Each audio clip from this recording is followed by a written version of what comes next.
Buenos días, es un gusto estar con ustedes y compartir los frutos de investigaciones, porque eso creo que nos hace bien a todos un poquito estar conociendo lo que otros hacen.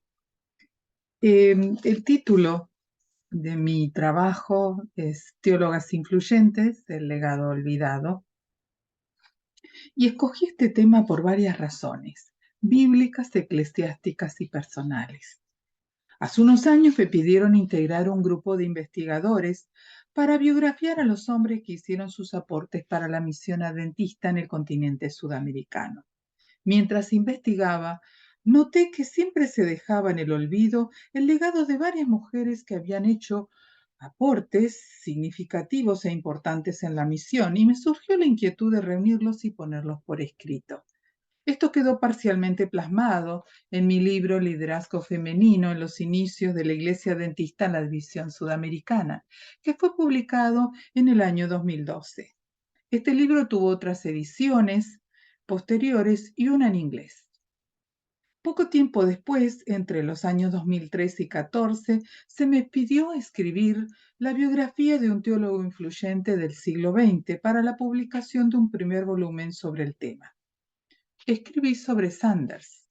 Y cuando en el 2019 se me invitó a participar con un capítulo para el segundo volumen, la lista de teólogos a elegir era solo de hombres. Respondí con una inquietud. ¿Por qué en la lista no aparecían mujeres?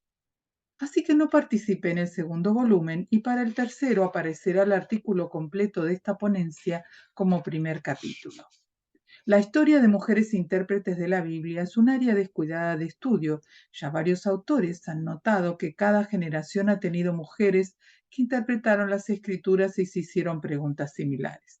Por ejemplo, la Iglesia Católica Romana ha tenido un espacio para que las mujeres logren desarrollar su espiritualidad y educarse en el área teológica con la apertura de varias órdenes desde los siglos IV y V.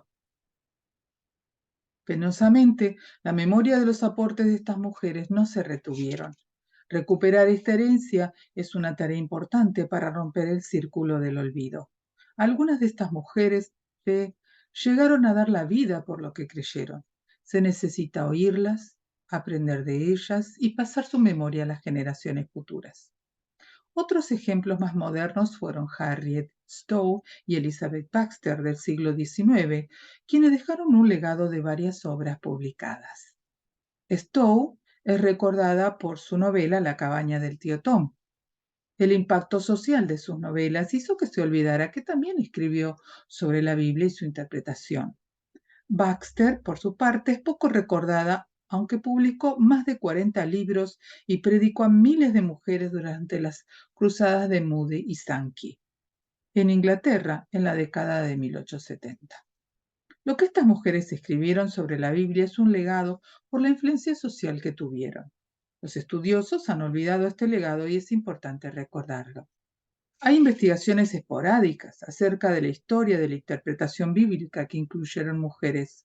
Los estudios comenzaron a proliferar a fines del siglo XX e inicios del XXI. No obstante, la tarea sigue pendiente.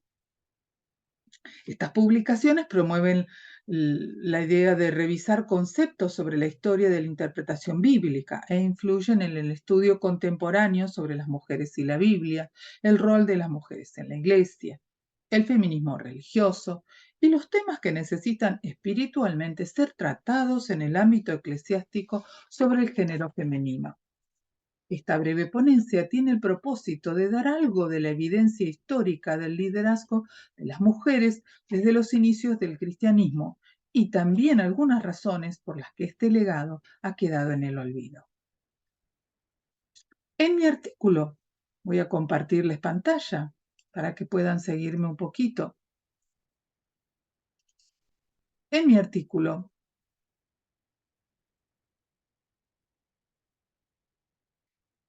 presento dos listas de lo encontrado por eruditos respecto a las mujeres que hicieron teología. La primera es de 182 mujeres desde el siglo IV al XX que han sido influyentes, destacadas o únicas en términos de ideas, consideración de género o representativas en su época en la interpretación de la Biblia. Se encuentran reinas, mujeres nobles, monjas, fundadoras y cofundadoras de sectas y denominaciones, esposas de famosos, líderes de iglesia, mujeres mártires, oradoras, escritoras y eruditas. Entre ellas aparecen varias predicadoras e intérpretes adventistas. La segunda lista es con más de 40 mujeres del siglo XX y XXI, y varias de ellas han sido miembros de consejos de investigación, traductoras del texto bíblico, asesoras de comisiones pastorales, docentes, escritoras y más. Esto muestra la existencia de muchas voces de mujeres en el ámbito teológico y académico. ¿Por qué no se han notado los escritos de mujeres teólogas? Muchas fueron populares en sus propias épocas, pero ignoradas en las siguientes. Varias enfatizaron pasajes como Joel 2 y Hechos 2, diciendo que en los últimos días las mujeres también profetizarán, predicarán y enseñarán la Biblia. Eso las puso en conflicto con las enseñanzas tradicionales de la Iglesia, que se basaban en interpretaciones incorrectas de sus textos. Una de las predicadoras favoritas del siglo XIX, Harriet Livermore, al no ser incluida en ninguna iglesia como ministro, llegó a ser una predicadora itinerante. Predicó ante el Congreso de Estados Unidos 4 veces y también alrededor del mundo. En el siglo XIX se pueden encontrar más de 45 comentarios sobre el Apocalipsis escritos por mujeres, pero muchos de ellos ni siquiera se los ha leído o citado. Cada generación tuvo mujeres que interpretaron el texto bíblico, pero sus escritos no se han preservado. Aunque se puede documentar que las mujeres fueron activas en cualquier rol dentro de la iglesia primitiva, el material escrito sobre historia que ha sobrevivido fue producto de los hombres, muchos de los cuales no valoraban el significado de los roles de liderazgo de las mujeres. Los cambios en los lugares de reunión, del hogar a los edificios públicos y de iglesia, documentan una pérdida de libertad, especialmente para las mujeres, cuyas esferas apropiadas de actividad habían sido consideradas mayormente en el hogar. En algunos lugares, la iglesia temprana aceptó las normas y las actitudes sociales y culturales prevalecientes y limitaron o prohibieron los roles de liderazgo de las mujeres en lugar de ser bíblicamente contraculturales e imitar a Cristo en cuanto a eliminar la opresión profetizada en Génesis 3:15. La estandarización de la adoración, la canonización de las creencias y de la escritura dieron lugar a que los obispos y la tradición llegaran a ser los que regían en muchas iglesias en lugar de los apóstoles, profetas y el Espíritu Santo. El temor a la herejía y la lucha por la ortodoxia mal comprendida por parte de la Iglesia contribuyeron a una mayor pérdida de libertad e igualdad, especialmente para las mujeres, en connivencia con la cultura y compromisos políticos. No obstante, en algunas comunidades las mujeres todavía tenían un lugar en el liderazgo de la Iglesia. Aunque se mencionaron razones en forma breve, quisiera destacar algunos factores en particular que hicieron impacto en el olvido. La interpretación bíblica es el primer factor. El primer factor, entonces, la interpretación bíblica y el liderazgo eclesiástico. Se ha escrito suficiente registrando los maltratos, crímenes y pesares del sexo femenino, y creo que es en el área teológica donde debería mostrarse la nobleza del carácter cristiano y lo que es justo, continuando el liderazgo de Cristo en contra de la opresión y el abuso, y debería verse lo más excelente, lo más sublime entre las producciones del género humano. Seguidamente se dan algunos ejemplos de interpretación que se usan para negar la participación de la mujer en los ámbitos eclesiásticos. Voy a poner un orientador de cómo estoy organizando la presentación para que ustedes tengan en cuenta en la pantalla.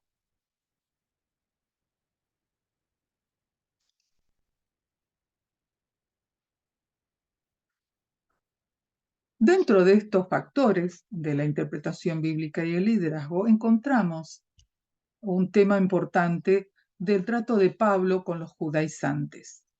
Muchos justifican su negativa de participación de la mujer con el pasaje de Pablo de 1 de Corintios 14, 34-35. Esta cita forma parte de una consulta que los corintios le hicieron a Pablo y que él transcribió literalmente. Este era un intento de los hombres por encontrar apoyo en la ley para restringir la libertad de las mujeres en la manifestación de los dones que le concedió el Espíritu. Pero esta ley era la Torá oral confrontada por Pablo muchas veces en sus escritos, al punto de que su observancia implicaba rechazar a Cristo. Esta ley no condice con lo que enseña la Torá escrita o Pentateuco. Hay base en el Antiguo y Nuevo Testamento para indicar que tanto hombres como mujeres pueden hablar y profetizar en el nombre de Dios. En sus cartas, el mismo Pablo mencionó a varias mujeres que tenían la tarea de predicar y atender congregaciones. Algunas de ellas están citadas en Romanos 16. Por ejemplo, Febe, Priscila, entre otras. Por lo tanto, a la luz del énfasis liberador de Pablo en relación con la ley oral, es impensable que pudiera demandar silencio en la iglesia a las mujeres en virtud de la obediencia a la Torá oral. Estas prácticas se originaban en las facciones judaizantes de la Iglesia que requerían obediencia estricta a esta ley para lograr la salvación y a la que vehementemente Pablo siempre se opuso. Publica al respecto una exégesis sobre estos versículos en el portal de academia.edu, donde muestro que en la carta a los Corintios Pablo utiliza marcadores especiales para indicar cuándo está respondiendo a una pregunta que le hicieran y citando textual lo que le preguntan. Este es el caso de 1 Corintios 14, 34 y 35. Por eso, Pablo refuta con energía en el mismo contexto a los hombres que pretendían ser los únicos iluminados, desautorizando a las mujeres como receptoras de la inspiración del Espíritu. La evidencia histórica muestra que los efectos liberadores de las palabras de Jesús, su resurrección y el Pentecostés, y el de realizar reuniones privadas en hogares que eran considerados los lugares de influencia de las mujeres, abrió la puerta para que ellas pudieran ejercer sus dones en un contexto de igualdad de género en la vida y el testimonio de la iglesia temprana. Y no faltaron quienes desearon restringirlo. Y aunque algunos aleguen que no hubo mujeres apóstoles, es porque desconocen que Pablo menciona a Junia como apóstol en Romanos 16:7, según los estudios filológicos. También tiene que ver con la traducción e interpretación de términos griegos. Algunos términos bíblicos fueron modificándose al ir estableciéndose la jerarquía eclesiástica. Esto mostró marcadamente una actitud interpretativa y repercutió en la misión de la Iglesia al afectar la actitud que se tenía con las mujeres en funciones de liderazgo. La palabra obispo, episcopos, se la puede traducir como supervisor y se refiere a oficiales de iglesia, pero en sentido menos técnico que lo que le sugeriría el término actual obispo. Posteriormente llegó a ser intercambiable con el término anciano y hacía referencia inicial a los que gobernaban las sinagogas judías, que en algunos casos también eran mujeres.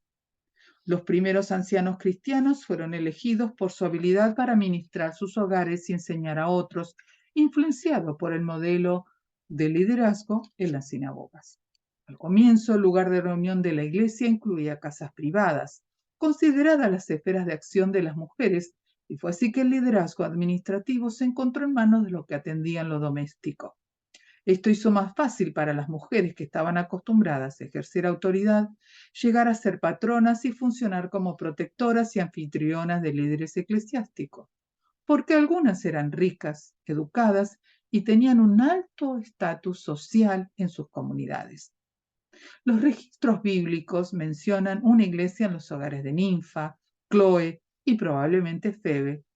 Febe llamada ministro de la iglesia, término castizo proveniente del latín con el que se traduce el término diácono.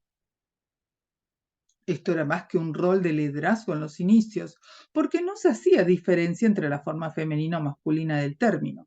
Otras mujeres que tenían reuniones en sus hogares incluyen María de Jerusalén y Lidia.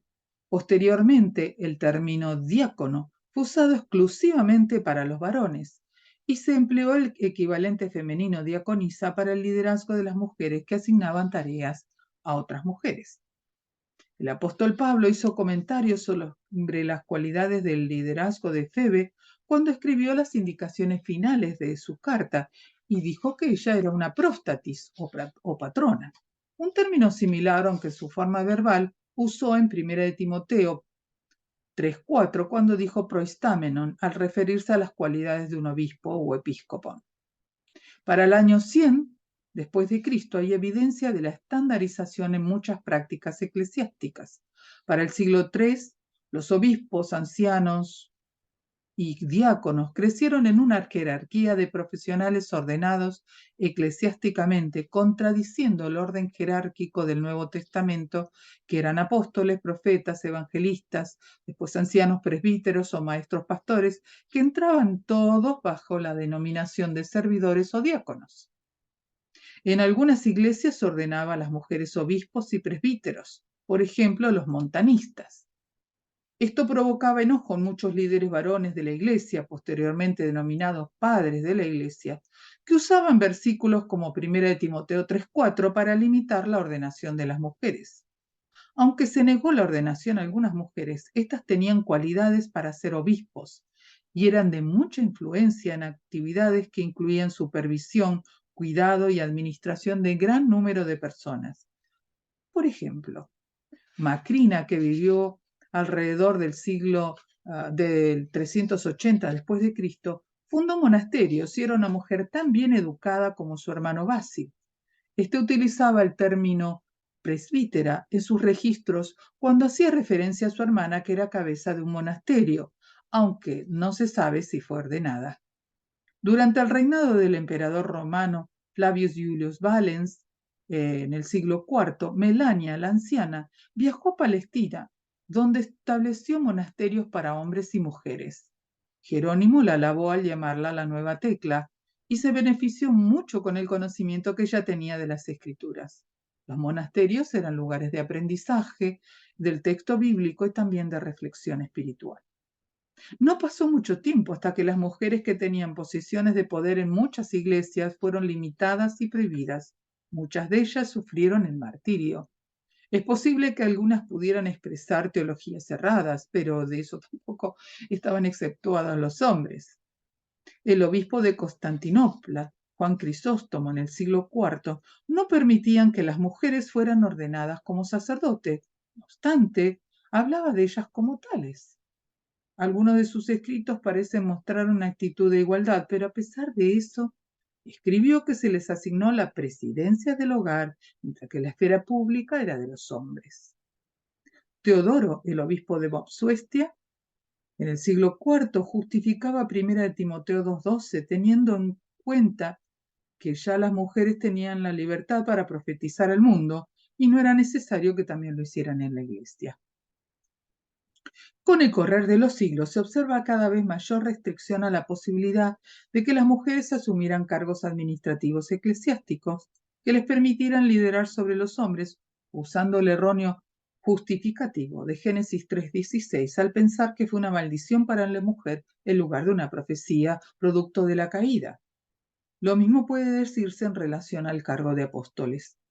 Es evidente que al inicio, en la iglesia primitiva, las mujeres estuvieron activas, incluso en roles de liderazgo como apóstoles, profetas y obispos.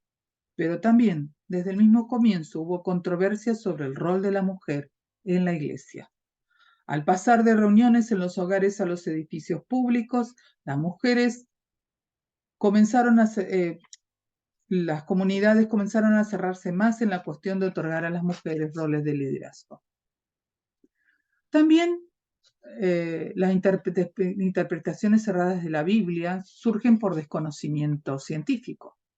Los desarrollos científicos actuales auxilian con la carencia de conocimiento de los siglos anteriores en la comprensión de la Biblia. Un ejemplo de esto es Génesis 3:15. En la actualidad se sabe biológicamente que la mujer es portadora de simiente. El énfasis de Génesis 3:15 está puesto en la venida de la simiente u óvulo de la mujer, no del varón o espermatozoide. Por siglos se pensó que la mujer no tenía simiente, sino solo el hombre. La existencia del óvulo se descubrió recién en 1827. Actualmente esto no se discute. No obstante, en la historia de la interpretación de este pasaje se puede observar casi irrisoriamente cómo la ignorancia de este aspecto trajo desprecio y maltrato a la mujer y mala interpretación de pasajes bíblicos. Hay un segundo factor, y es la falta o eliminación de legados escritos. La eliminación de lo publicado por mujeres sobre la Biblia ha variado a lo largo del tiempo. Se han encontrado pocos registros en los primeros 12 siglos de la era cristiana. En el período posterior a la Reforma se incrementó lo publicado por mujeres, probablemente por el auxilio de la imprenta y el acceso a la alfabetización y la educación.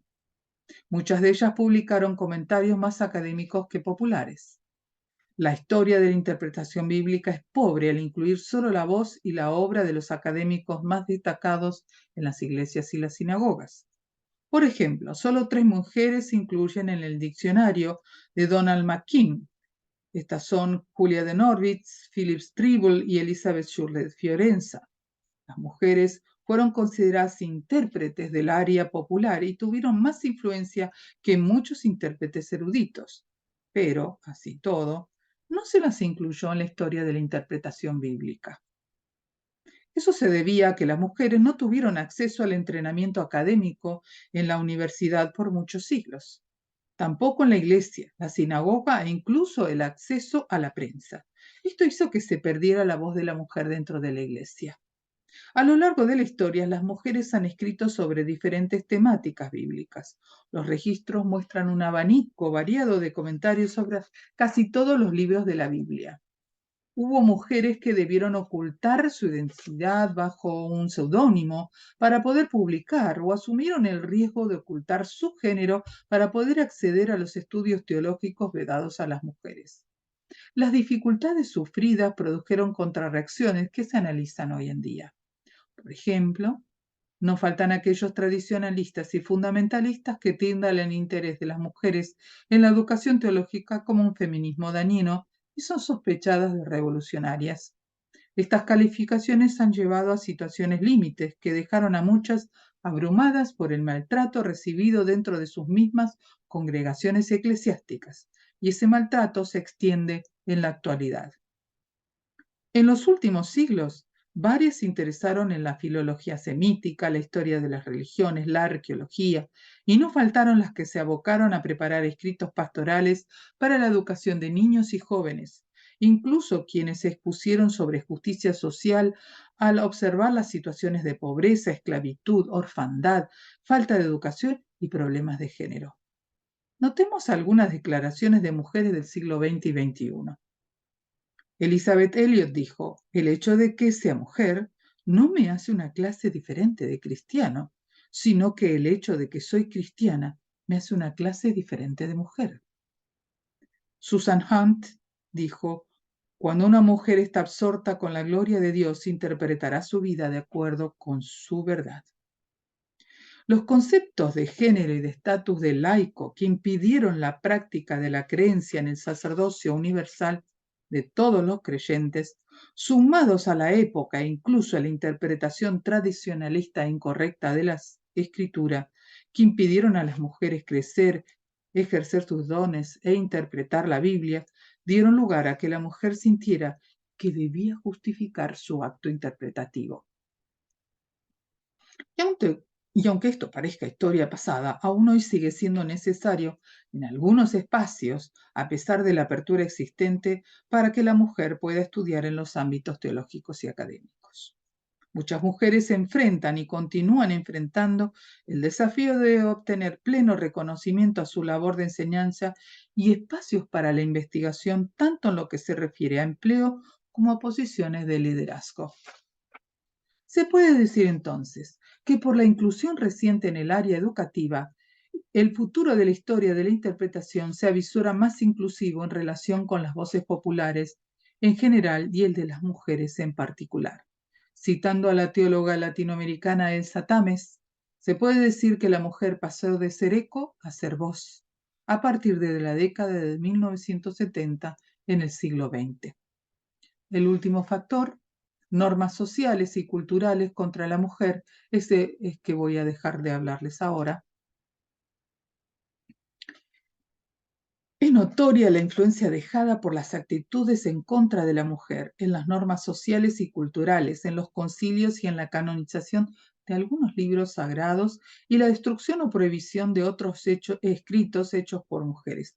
Estas normas, que influyeron en los valores y las prácticas culturales, buscaron apoyo en interpretaciones bíblicas sin fundamento.